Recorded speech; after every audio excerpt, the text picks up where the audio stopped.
Aujourd'hui, par la grâce du Seigneur, nous continuons avec notre thématique, toujours les héros de la foi. Nous prions le Seigneur, nous allons voir jusqu'où il va nous amener, à essayer de décortiquer dans la Bible ces hommes qui ont parlé, qui ont fait parler leur foi au travers les âges et dans le temps. Alors, étant chrétien, nous savons très bien que la foi, c'est une chose très, très importante pour une personne, pour un chrétien, et elle nous permet de faire beaucoup d'autres choses, parce que c'est la toute première des choses qui nous permet d'ailleurs d'être en contact avec Dieu. Voilà ce qui est écrit. Hébreux chapitre 11, verset 6.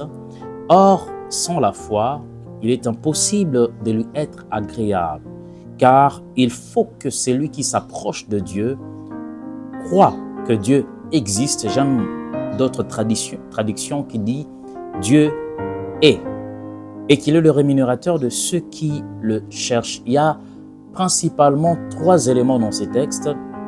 La première, ou le premier élément, on dit « Il faut que celui qui s'approche de Dieu s'approcher ». Deuxième élément, croit que Dieu existe. Deuxième, et le troisième élément, il est le rémunérateur.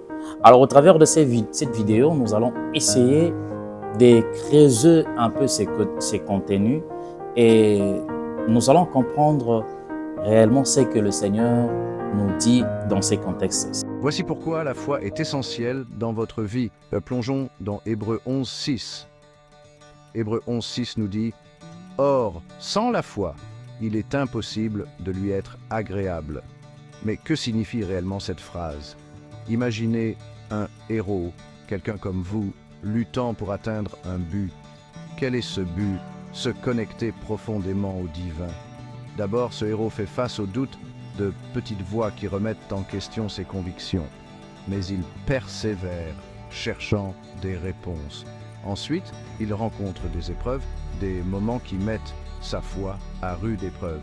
Pourtant, à chaque défi, sa foi se renforce. Enfin, il atteint un point de croyance inébranlable. Il réalise que la foi ne se limite pas à surmonter les obstacles. C'est le voyage lui-même qui compte. Il s'agit de faire confiance à ce que l'on ne peut pas voir. S'approcher de Dieu. Il faut que celui qui s'approche de Dieu croit que Dieu existe. S'approcher de Dieu. Qu'est-ce que cela signifie? Aujourd'hui, nous voyons des chrétiens qui s'approchent de Dieu tout tremblant. Des personnes qui s'approchent de Dieu comme si il a eu une invitation du parquet. Des personnes qui ne savent pas vraiment comment s'approcher de Dieu. Bien-aimés, la foi, comprenez d'abord que c'est la seule chose qui nous permet d'être en communion avec Dieu. Cela signifie que même lorsqu'on s'approche de Dieu, on s'approche de Dieu avec la foi. On ne s'approche pas avec Dieu ou de Dieu comme une personne qui est tellement craintif.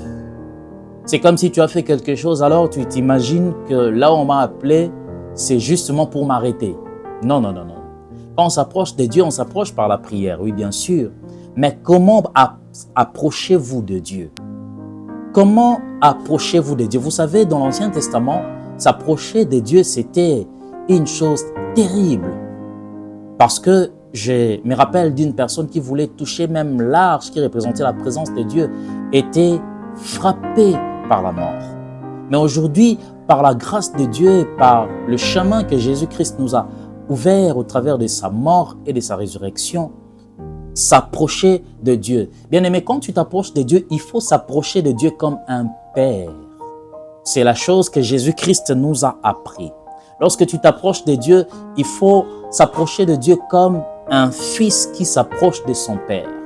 Ce n'est pas comme un serviteur qui s'approche de son maître. Vous savez, pour ceux-là qui ont des domestiques, qui ont des bonnes à la maison, ils voient comment est-ce que les bonnes s'approchent de leur patron. Avec un peu de crainte, et beaucoup d'hésitation, avec beaucoup de respect. Oui, c'est bien. Mais La relation qui nous lie à Dieu, ce n'est plus la relation de serviteur à son maître. Jésus-Christ a fait en sorte que nous puissions nous approcher de Dieu. Il a restauré cette relation entre nous et Dieu comme une relation de parenté. Père, Fils, raison pour laquelle lorsqu'il a appris comment est-ce que les disciples devaient prier, il leur a dit, quand vous priez, dites notre Père qui est aux cieux. Comment vous approchez-vous des dieux? Comment est-ce que vous approchez du Seigneur dans votre culte personnel, dans votre culte communautaire? Comment est-ce que vous vous approchez de Dieu? Comment est-ce que tu viens devant Dieu? Bien-aimé, retenez ces quelques éléments. Première de choses, tu dois d'abord être sûr que tu t'approches de la présence d'une personne qui existe. Tu ne t'approches pas d'un être irréel. Tu t'approches dans la présence d'une personne existentielle, qui existe, qui peut t'entendre, qui peut te voir, qui peut te toucher. Si Dieu a créé les oreilles, c'est parce qu'il a la capacité de nous écouter. S'il a créé les yeux, c'est parce qu'il a la capacité de nous voir. S'il a créé la main, c'est parce qu'il a la capacité de nous toucher. Approchez-vous de Dieu comme votre Père.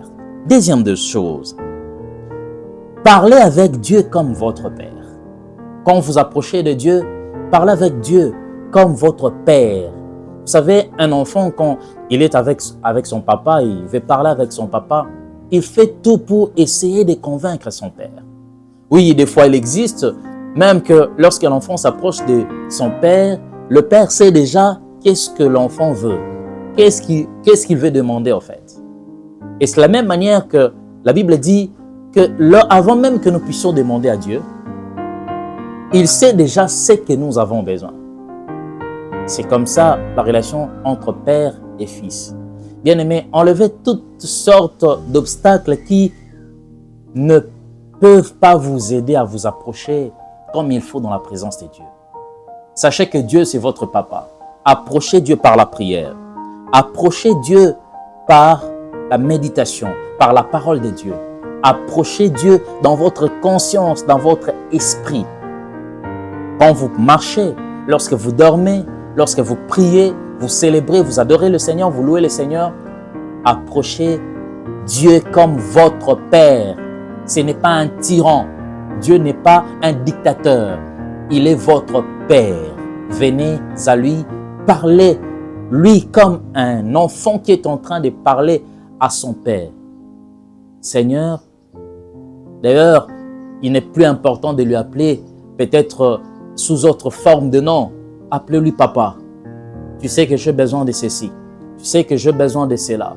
Tu sais que sans toi, je ne peux rien. Tu sais que j'ai besoin de telle ou telle chose. Tu m'avais promis telle chose, mais tu ne m'as pas encore donné. Pourquoi? Approchez-vous du Seigneur comme votre Père. Laisse que le Seigneur vous bénisse.